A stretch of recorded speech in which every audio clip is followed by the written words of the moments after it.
Okay, thank you all so much for taking the time to join us today. Most of us have backgrounds in education, administration, or as practitioners, so we understand how valuable and limited your time is.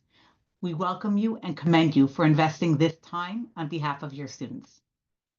I think we've all seen or heard about the profound impact that sensory strategies can have on students, and it's natural to want to implement them. The challenge really is how. How do we determine which students need the support?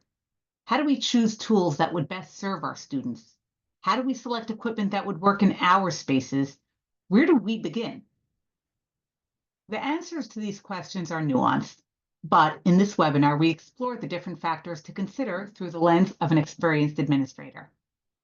Ilana Mann has over 2 decades of experience in the field of education and a broad knowledge of effectively integrating sensory strategies into general education settings.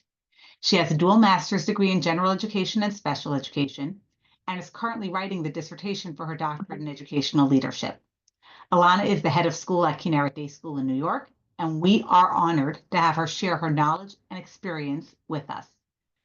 Some technical notes. If you have questions on the content being presented, please use the Q&A box. Time permitting, Ilana will answer some questions from there at the end. And the general chat should be used for technical issues only. I know we seem to have some issue going on with the general intros going on in the host and panelists chat. We're working on that. Any other technical issues that come up, please post in the chat. Questions in the Q&A box. We hope you enjoy. And Ilana, you are on. Okay, welcome everybody. It's really great to be here. Firstly, I wanted just to start off by thanking Fun and Function for having me here and giving me this opportunity. It's really wonderful to be here and wonderful to get to speak with so many talented people today. First off, I wanted to start off by just sharing a little bit of how we came up with this topic. When I was thinking, what do I want to speak about? I started thinking about, well, okay, let me think of all the things I do over the course of my day in the school, and my fellow administrators do as well. And I started thinking about the things that tend to take up a good amount of time for me, which I was thinking maybe couldn't, maybe could be done in a way that wouldn't, or other things of that sort. So I started thinking about it, and I realized that every so often I'm kind of in one of those days where I come to work and I have tons of stuff to do, and I get there and there tends to be one child or two children who are just having really, really difficult day. And various iterations, they end up in my office and I end up spending a good amount of time with them. And sometimes it's for reason A, sometimes reason B, but sometimes what I began to realize is that sometimes it's because of some kind of sensory disconnect, whether it's too much sensory input, too little sensory input. And I was spending a lot of my time, really working with these kids instead of doing all the other things that I had to do as well. So I said, you know what? I bet you I'm not the only one. I bet you there are others as well. And maybe this would be a good topic. So before I even get started, and I know that we said that the chat is really for technical issues, but I'm actually going to break the rules for 1 second. If you don't mind, in the chat, if you have ever spent a good portion of your day dealing with what maybe seems like discipline issues, but in reality, we're actually maybe some kids who are having some kind of sensory overload or sensory underload. If you don't mind, just pop in the chat, just change who you're sending it to everyone, and just say me or me too or whatever it is, just so that I get a sense also out there of other people who may have experienced this also in their day-to-day. Whether you're a school administrator, whether you're an OT, whether you're anyone else in the school district, I would just love to hear from other people if sometimes you're seeing this as well and you're spending some of your day and some of your time working with kids who are experiencing this. Okay, amazing. I'm seeing that. I'm feeling a lot of empathy right now. Wow, look at that. Okay, wonderful. So in talking about this, I said, let's spend some time then together discussing what we could do to hopefully minimize some of the time that we spend with this kind of an issue, and hopefully in a proactive way. So I want to start off actually with telling a story about a kid. I'm going to change their name just for the sake of anonymity. So we're going to call them Sam. Sam has been in my office many times.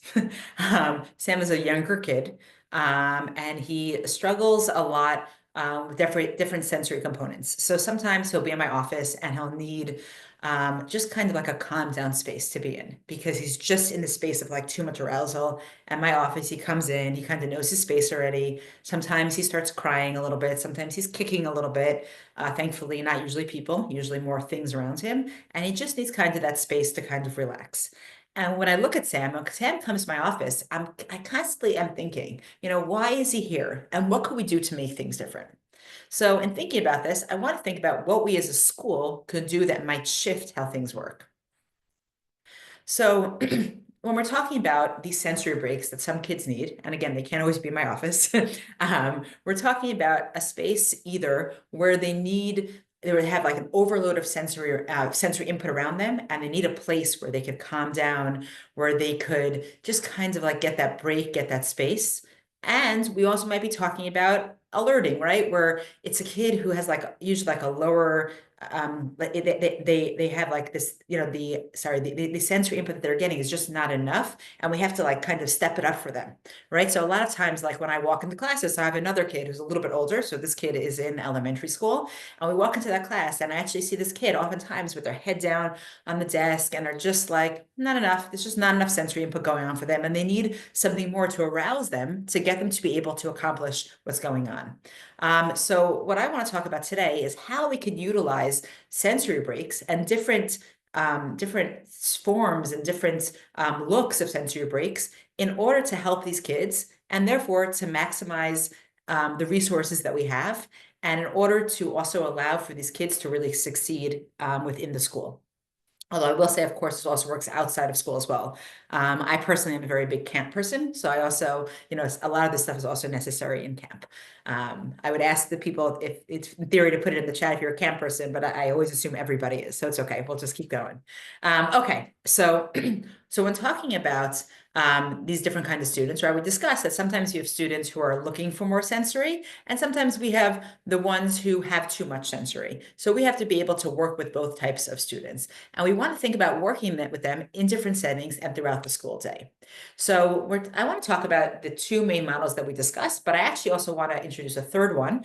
We have the pull-out model, right, where we're going to take the kids out of the classroom, and we have the push-in model, where we actually have kind of the sensory components go into the classroom. I want to actually also talk about a third model, which is some kind of a combination between the pull-out and the push-in models, where maybe sometimes it's pull-out, maybe sometimes it's push-in, maybe for some kids it's one, some kids it's the other. And in order to determine what the best configuration of these models are, we really have to consider what are the benefits and what are the limitations or difficulties that we may have with each of these models. So we need to look at what the kid actually needs, right? I'm very into student-centered education. It's not about what the staff needs. We have to figure out the resources. We have to figure out those pieces, but like, what does the child actually need? And then we also have to take into account what the environment can give to us. Right. So in other words, like I personally teach in a small school. I am the administrator in a small school. And in that small school, right, we have limitations in terms of the space that we actually have. In my dream, I would love for us to have a huge sensory room. We don't have the space for that in my school right now. Maybe one day we will. Right now, we don't have the space for that. And because of that, what I have to think about is, okay, so how can I maximize the space to continue to allow for these needs to be met?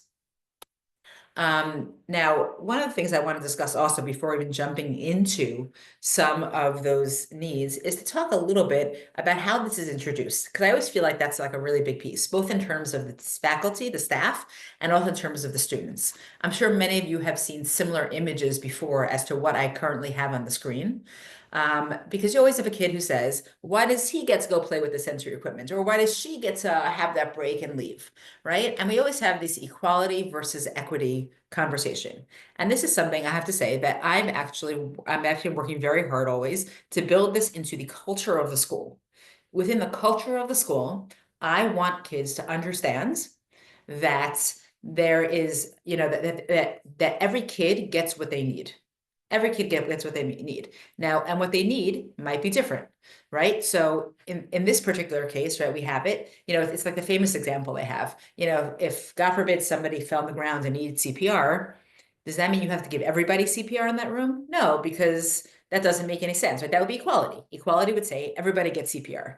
But equity says the people who need CPR get CPR, and the people who don't need CPR don't get CPR. If someone needs a Band-Aid, they get a Band-Aid. They don't get CPR. And therefore, we have to figure out a way to ensure that we are kind of transmitting this culturally. I think this is really important to the teachers and also to the staff, to ensure they understand this. And I will say that as a school administrator, I have my administrative team. And I think it's one of the things that we're always trying to model, and we're always trying to bring to our staff, which then we hope also comes to bring to our students, that you get what you need. And that's a really important piece of it. And we do that based on what goals we have for you in terms of your growth, in terms of what you need. And we keep an eye on it, and we kind of say, okay, today maybe you need this, tomorrow maybe you need something else. That's a very important piece. And I will also add that in terms of this culture, it's also really important to have a collaborative culture where there's input from the different, specifically the staff members and the parents who work with the child, right? So I want to make sure that the teachers are also having a say in how we do things, and the parents as well. At the end of the day, we do have to make some decisions, but there has to be space where everyone understands that this is a piece that they want to be part of. So what are some of the things that I'm taking into account when I'm thinking about this?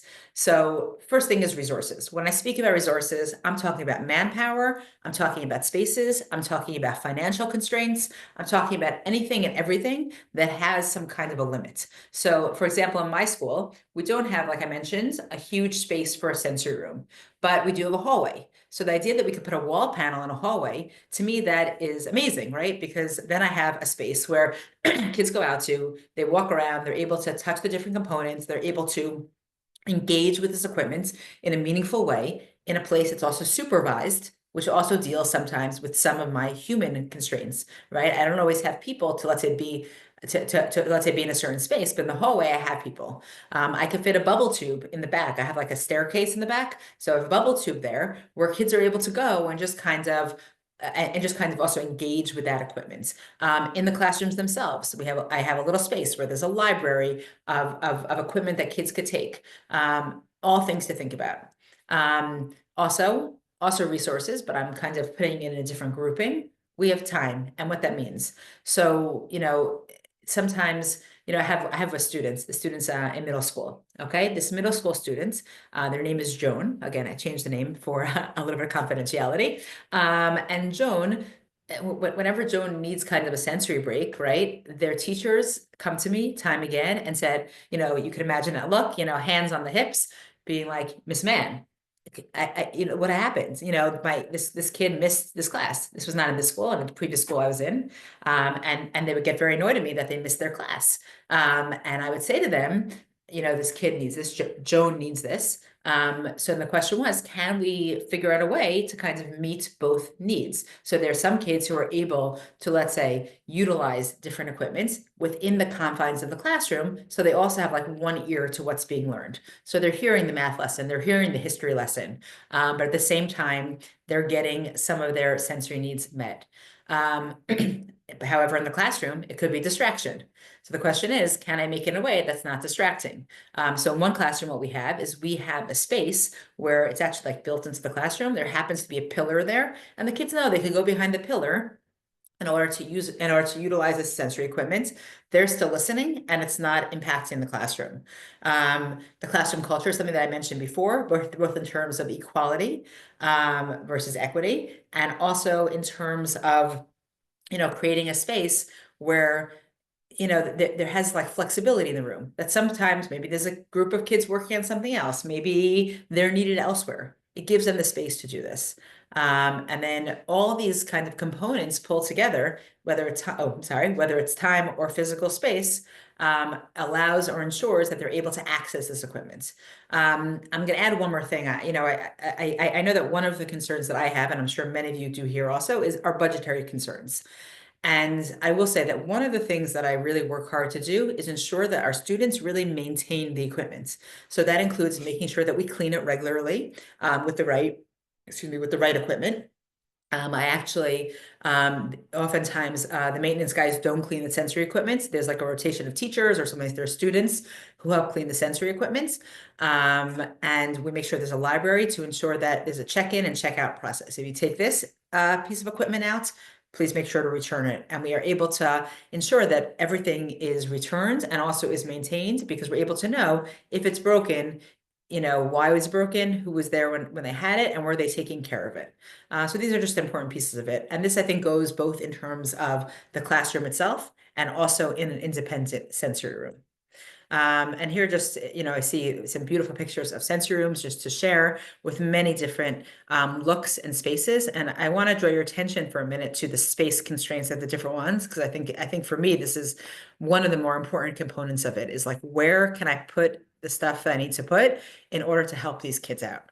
Right. So sometimes it's a matter of having equipment that could fold up or be pushed aside. And sometimes it's a matter of having stuff that could be repurposed. So like seating options sometimes can be used both during class time and outside of class time. I happen to love gel tiles. It's one of my favorite sensory items, just I have fun with it personally. But also, so that's like flat on the ground, and it could be stacked up when it's not being used and put to the side. And like I mentioned before, anything on the wall, from a space perspective, is amazing. And what that also allows from a time perspective is that multitasking that I was describing before, letting kids access things on walls while also being able to be part of the class. Some of them are larger. So like if you look at this picture here on top, you'll notice that, of course, this equipment takes larger space out. So that's not going to be able to fit into a classroom. That's probably more of a sensory equipment, similar to here. I certainly have space for this. But even like a squeezy seat could be put on the side against the wall. And that's what we do. That's what we tend to do. Okay. Sorry, I have to just get back to this. Okay. It's going to go through more of these examples. Really beautiful sensory room pictures, and really it's dependent on the resources you have, the space you have, and the needs of the kids, as well as many other factors that we mentioned. I want to speak again about some of my picks personally. Like I mentioned, that bubble tube, it goes in the corner. It's able to be helpful to many kids with different sensory needs. The bags, they're able to be packed up. The buckets, fidgets, they're able to be packed up. All these things, what they do is they store it, and then they're able to put it on a shelf, kind of a little bit out of the way. And then they're able to take them out when they need them during class or things of that sort. And of course, the wall panel, as I mentioned. Similarly, also seating options, because they need it anyway. So, wiggle cushions, some of the kids have it on their seats and they're able to use it. It helps a lot. For the younger kids, oftentimes they'll bring it to circle time. The student I mentioned earlier, who oftentimes ends up in my office, oftentimes he'll bring he'll bring one of these cushions with him to allow him to kind of sit there and just kind of get the sensory input he needs when he needs it, and calm him when he doesn't need it. So when we're thinking about the different types of tools that we have, and different types of tools that we want to use, I find it's really important not only to think about what the student needs, but also how it impacts the class as a whole. So we want to think about, if this child is playing with a fidget, is it too loud? Is it this kind of thing where the kid is able to play with this responsibly? Or are they, jumping and then falling off intentionally and trying to kind of get attention there? And are we able to use it in a way that makes sense for the school and for the class itself? Then we also have to think about, how are they using the tools? Do they need a teacher there? Are they able to use it alone? And clearly also, this is all aligned with the developmental level of every class and every child, right? So, with the younger kids, having some of the larger equipment makes sense because the class itself is filled with that. My nursery, pre-K, and kindergarten classes have lots of physical equipment that they use, and differentiation lends itself very naturally to those classes. In my elementary school classes, I have some teachers who are a lot more flexible in how they run their classes. So also having some of that material might flow naturally with what they're doing. But there are other classes who have a different structure and different culture in their classroom, and therefore the smaller items tend to work better for there. That being said, I'm always encouraging my teachers, think about what the kids need and see if you could try to work around it in the class in terms of its distractibility. If it's not, then there may need to be some kind of space for a pullout, whether that's the hallway, like I mentioned before. If you have a big enough space to have some kind of sensory room, maybe you have a set of corner, like I mentioned before, to put together a corner of equipment, different spaces, different places, different times that you could do it. And of course, always keeping in mind supervision. As a head of school, the thing that always, that keeps me up at night is always, are the kids properly supervised? And that's always something that comes to mind. And that goes, of course, in the classroom, but also whether it's the hallway or other spaces, to make sure you have the correct supervision there. So in addition to that supervision, we also want to think about if you're able to move it. So, there are certain schools, I know we're not one of them, but there are certain schools I know that have, let's say, whether it's a break box or other kinds of portable equipment, and they're able to move it from room to room based on what they need. So like when one class is, let's say, out at gym or at a recess, they're able to now move into their room and share that same equipment. Or if a kid needs it, based on the relationship of the teachers, we sometimes have kids that are able to go into a second room and say, Miss Smith sent me in here to grab a couple of things. Could I please do it? And they know how to do it quietly, and they're able to grab some of that equipment out. In addition to that, also, of course, is budget. Budget is always a tricky thing. I know many of us are always trying to figure out what title funding will cover, what it won't cover, what grants will cover and won't cover. Always trying to figure out kind of how to maximize our budgets. But of course, we're always taking into account budgets as well, and thinking through what could work now. When I think of my budget, I also try to think of it in long term.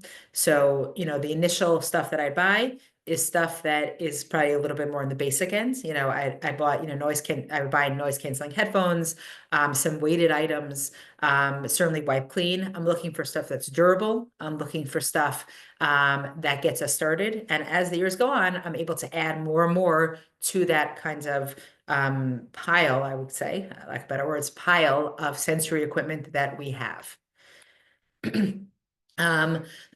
In addition to thinking about spaces like this, I always like to think about, how many kids are working on this at a time. Sometimes I have one kid who's going out to work on this, but the high school, that happens very regularly. Middle school happens regularly as well. With the younger kids, individual is definitely harder because of the limited resources, especially in terms of staff.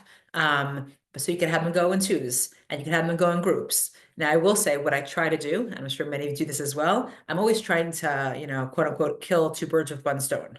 So sometimes what I'll do is, when I'm thinking of the partners of the groups, I'll also try to match up ELL students with native English speakers as well, to give them the opportunity to both kind of, practice their speaking skills and try to like converse with one another and connect them both on a language and on a cultural level, while simultaneously giving them those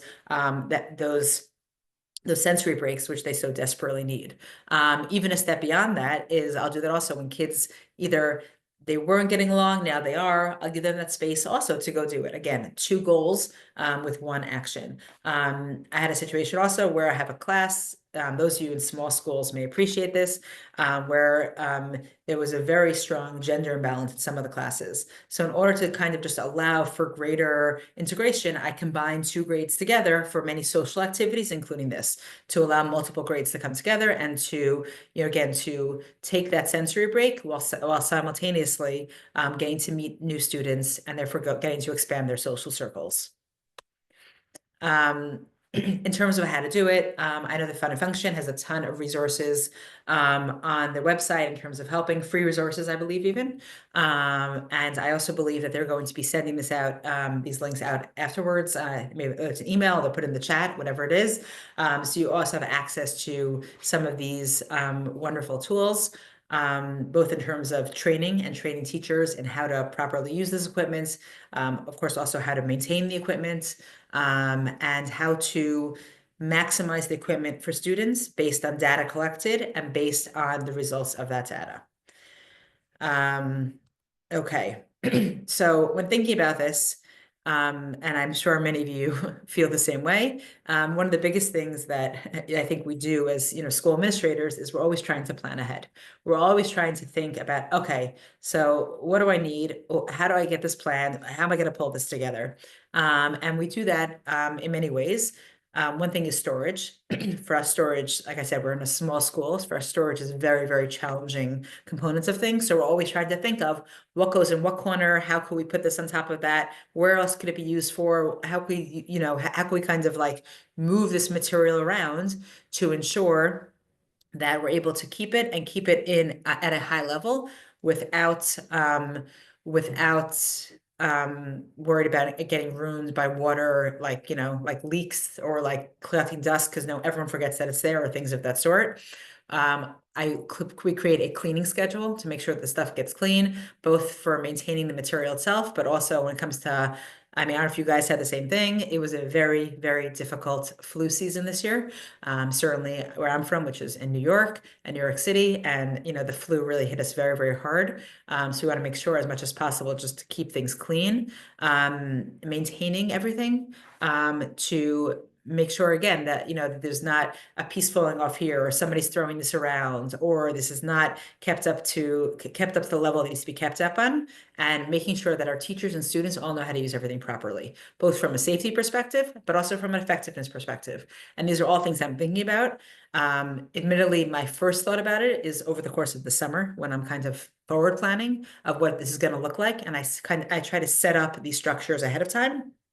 And then over the course of the year, things adapt and things change until we get down to a regular regimented strategy of doing all of this. Okay, so that's the gist. It was a brief introduction. I hope you enjoyed. I hope you maybe something new, if not maybe something reviewed. But thank you again for coming, and I will be happy to take any questions that there may be.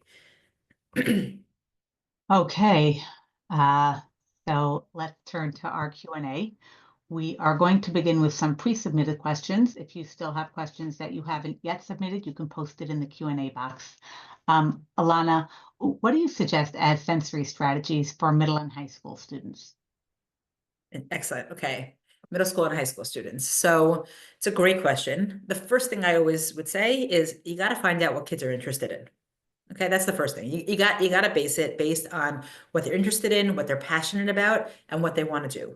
The last thing you want is for kids who are a little bit older to be like, oh, this is boring. Or, oh, this is just not interesting at all to me, right? So that's the first thing I would say. The next thing I would say in terms of sensory strategies is I also, sorry, before I even go on, I want to add one thing. I highly recommend when you're thinking about it, reach out to the team, speak to the OTs who you work with, think about, what kids actually need and don't need. But I would say in the classroom at that point, assuming you have rules set up, you can also very well have like things that are available and allow kids to choose what they want to do when the time is right. So whether it's like a fidget during the course of a class, or whether it's the need for a sensory break, maybe outside the room or inside the room, you kind of give them that space to do it, but you could always have lots of things available so that they could step up and both like better understand what they need and then try and start getting what they need. Because I do think that's a piece of it, is helping kids understand themselves so they could then get the resources they need in order to do what they need to do. Okay, so not speaking specifically for middle and high school students, in general, how do you embed those sensory supports within the classroom, within the usual routines? Great question. So a few things. One thing I would say is that we have a departmentalized schedule, right? So kids, let's say, have math, and then they have usually a couple-minute break, and then they have history and things of that sort. Certainly using those times between classes wisely is a really important component of it. I would also say that allowing kids the flexibility to get up when they need and just kind of do what they need to do once in a while, if you know they need that, as long as you could pull that off in a classroom, I think is exceptionally strong. And then I would also say, if you're learning a specific subject, letting them bring it back to their seat and multitask if they can. If they need to be playing with something or touching something, but they could listen or they could talk or they could read simultaneously, I think it's a wonderful opportunity to bring them there. And also, one more thing I would add, little kids, we always have choice time, right? Or I don't know, we always, but I've always had choice time. And I think that we tend to drop that when older kids come about. But the truth is, every person, every older student as well, has different things that they need. And if you give a time where different people can make the most of the time there, they could do it. So one kid might need a sensory break. Another kid may not have slept so well and may need a 5-minute power nap. I'm a big fan of those for kids also, especially high schoolers.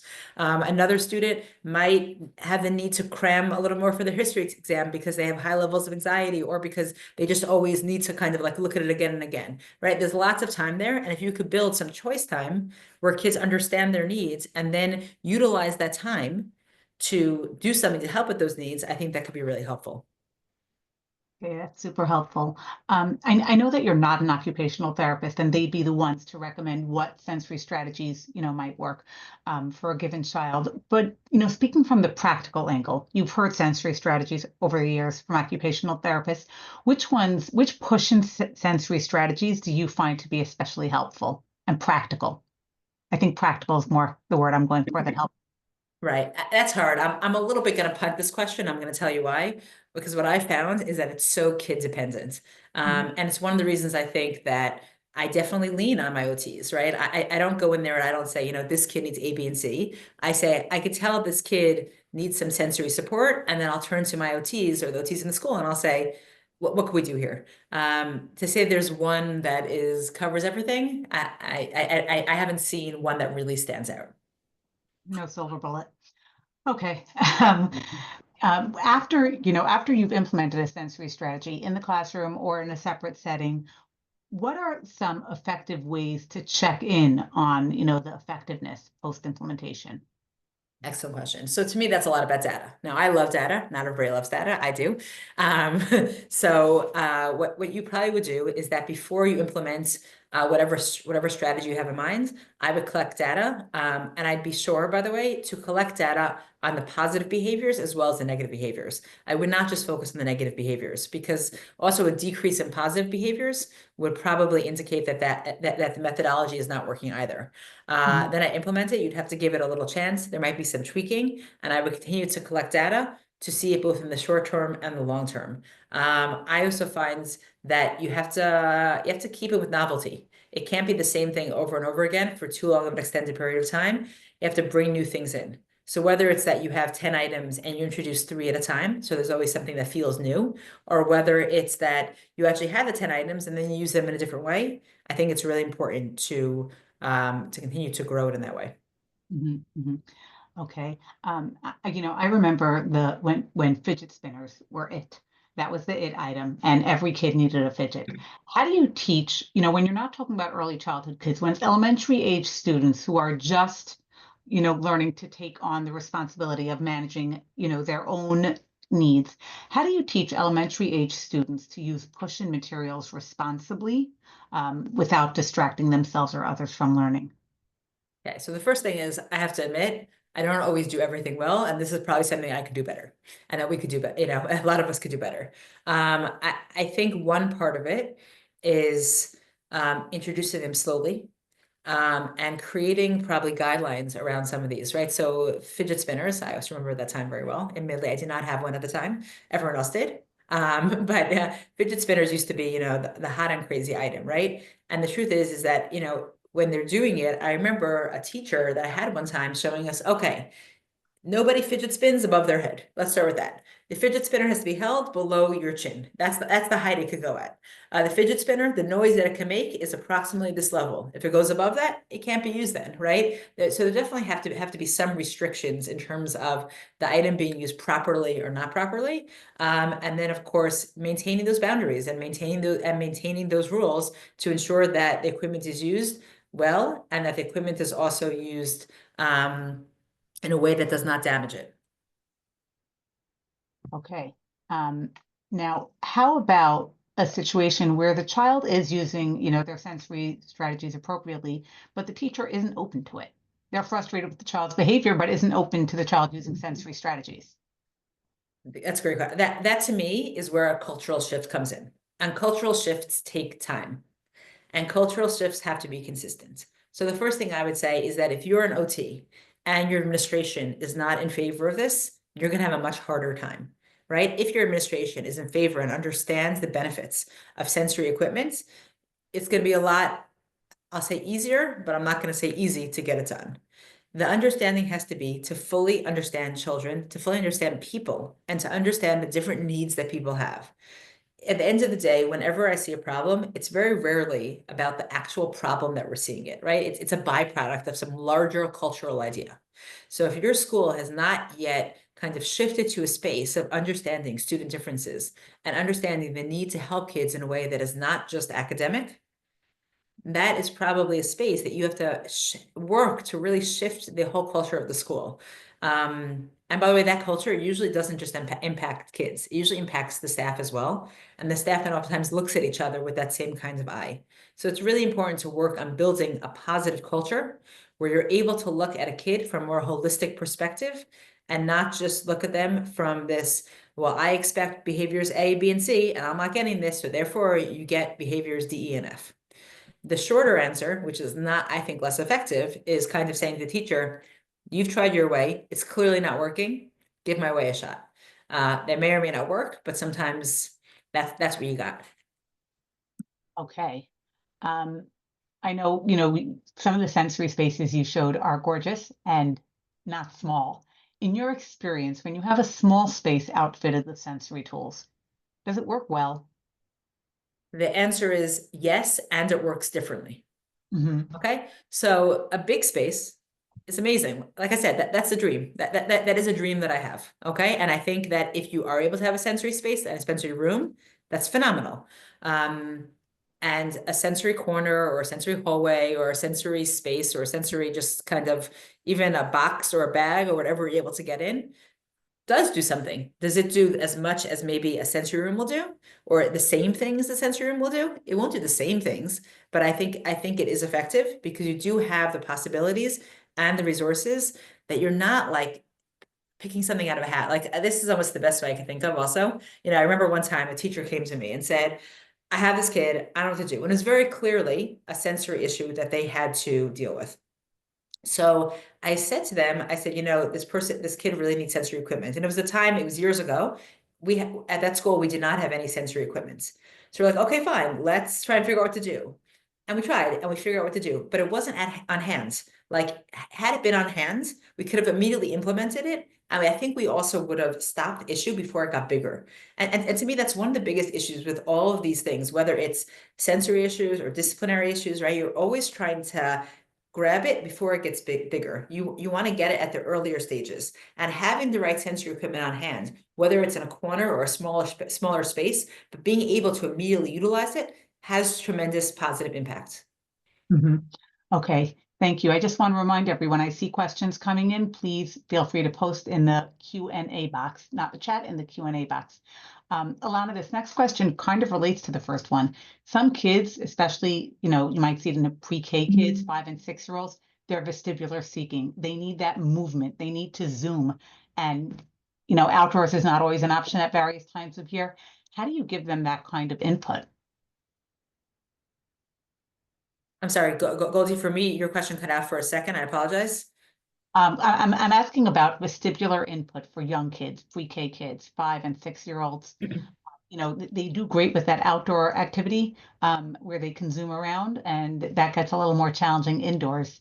What are your ideas for that? It's hard. No. I want to add to that, and actually, to add to that, there is one of the members of the audience actually in the Q&A. I just noticed, and I want to answer it while also sharing what they wrote. I think that I just want to share. I think it's Catlin Spearman. I hope I pronounced your name correctly. I don't know if I did. She wrote. They wrote. I think there is something important to be said who have not had the culture adjustments get to stay in this comfort zone of sending students somewhere else to deal with it, rather than acknowledging sensory needs are not isolated to a specific room or space. And I want to say, I think it's very interesting that you wrote that, because I think there is what to say about that also, about the cultural adjustments that you start off small and continue to build to get a sensory room. And Goldie, I think that ties in now with the question about the vestibular input, is that I think sometimes it's about starting off small anyway, giving them the space, even if it's a small amount of space, whether it's equipment, whether it's weighted equipment, whether it is other tools that you have within that small confined space, that is helpful. And I will add that I'm guessing other places that have limited space may also have somewhat of a limited outdoor space. Even if you're a huge school, but you have a lot of students, some students are probably confined to some smaller areas because you may have a lot of kids outside, let's say like during recess or during times like that. So even the outdoor space may be limited, or your space in general may be limited. So therefore, giving the tools to try to maximize the sensory impact or the vestibular input, I think actually can be very helpful. Mhm. Okay, here's a, here's a spin. When you have a student with low vision, what sorts of sensory interventions or recommendations might be helpful? Okay, I see you're not giving me any softballs today. No. Okay. Um, that's a good one. So the first thing I would say is that um, I think the first thing is to ensure that the textures of the different equipment is different, and that they're able to therefore gain independence in what they're doing because they're able to recognize what and how to use. Right. So if you have, let's say, a texture on like a weighted blanket, let's say, or a fidget maybe that has different components to it, so they're able to kind of get that input from feeling it without necessarily seeing it in the same ways. I think that's helpful. Also, because you did mention low vision, so I would also say things with different changing lights. So therefore, they are able. It, again, it depends. I'm generalizing. You know, obviously everybody is different, and I'm maybe generalizing. But even if they're unable to see the specifics of the light, but seeing the light changing, and therefore being able to get some of that visual input, I think could be important. Whether it's on a wall panel or a bubble tube, I think, or other kinds of things that have lights, or sometimes there are those string lights that you have, and seeing them move around, I think it's also helpful. Mhm. Okay, I'm sorry to zigzag back and forth like this, but this is vision related, but different. Think about a classroom that's already packed with educational materials and resources and charts. And the walls are really full. And from a visual stimulation perspective, it's kind of already overstimulated. What sensory strategies might be relevant there? So the first thing I would say is this. First thing I would say is that you probably don't use half that stuff, and over the summer you probably have to clear it out. That's the first thing I would say. But that's just my overall approach to a lot of classrooms. The next thing I would say is that if you have some kind of covers, so they do make bookcases with doors. I don't know if you're able to get those to kind of cover some of the material when you're not using them. Or the adjustable shelves that you can kind of slide things back and forth. So we're using this, and now this stuff is covered. We're using that. Now that stuff is covered, and kind of being able to cover it, or even if it's just putting a beautiful, like, I don't want to say a sheet, but you know what I mean, like a linen kind of thing over some of the material so that you're seeing less of it when it's not being used, I think can Well, be really helpful. Exactly. Like a blind, like the window blinds, exactly. Or even if something, it could also be along the lines of having different layers where you kind of rotate things around so it's behind things.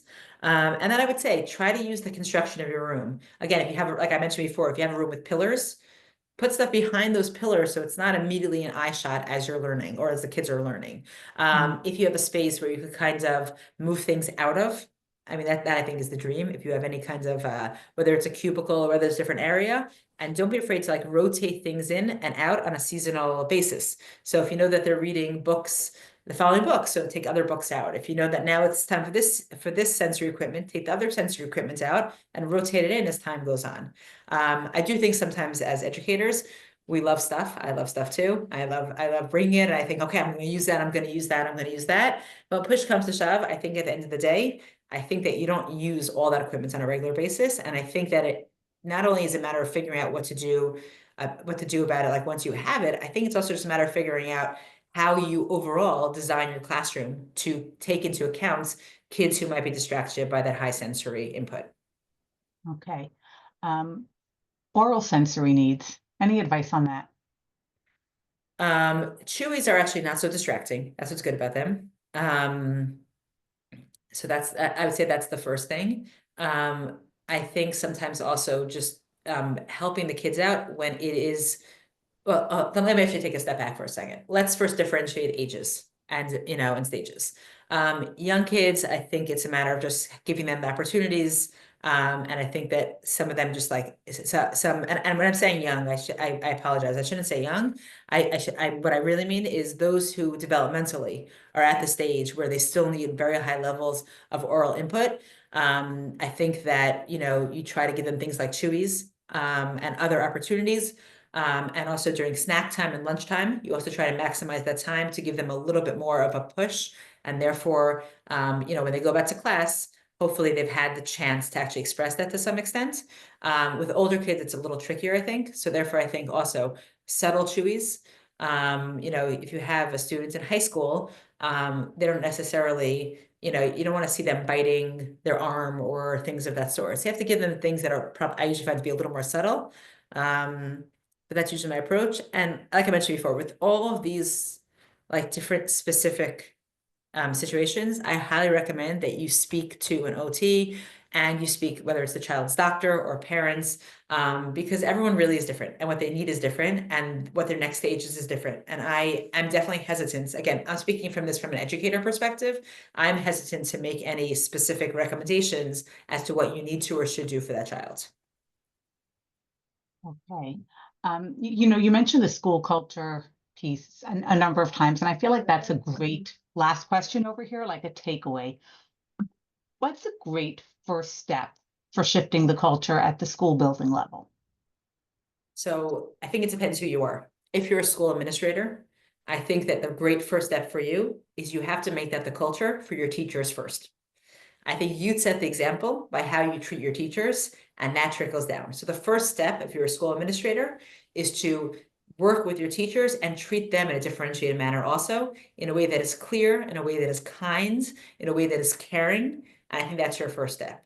If you are a therapist, whether it's an OT, PT, speech, or if you are a teacher, your first step, I think, is to look around and start observing and start seeing where the needs are, and then a baby step. Take a baby step and start differentiating for one of the needs that you see. And do your best to try and find low-hanging fruits, right? Try to find the thing that's going to make an impact on your students, that's going to make an impact on the kids. And I think that it's baby steps, and you do one thing here and one thing there and one thing there. And suddenly it starts catching on of saying, hold on, we see you, we see your needs. We're going to do our best to get you what you need. And everybody should feel comfortable knowing that we see all of you and we're going to do the best that we can. Okay, I think that's a really empowering message as the final answer to our Q&A. So I'm going to turn it back to you now to wrap up. Okay. So thank you really very much, everyone, for coming. If you have any follow-up questions for me, I welcome you to reach out to Fun and Function. They could put you in touch with me, and I'm happy to share or think about or brainstorm with you any ideas that I can. And I really just think that as educators, you have some of the hardest and most meaningful and some of the greatest impact that you have, both on individual students, but also at the world at large. So I just want to wish you good luck in thinking about every single student and working with every single student. And all of us together, let's just keep making this world a better place. Thank you all so much.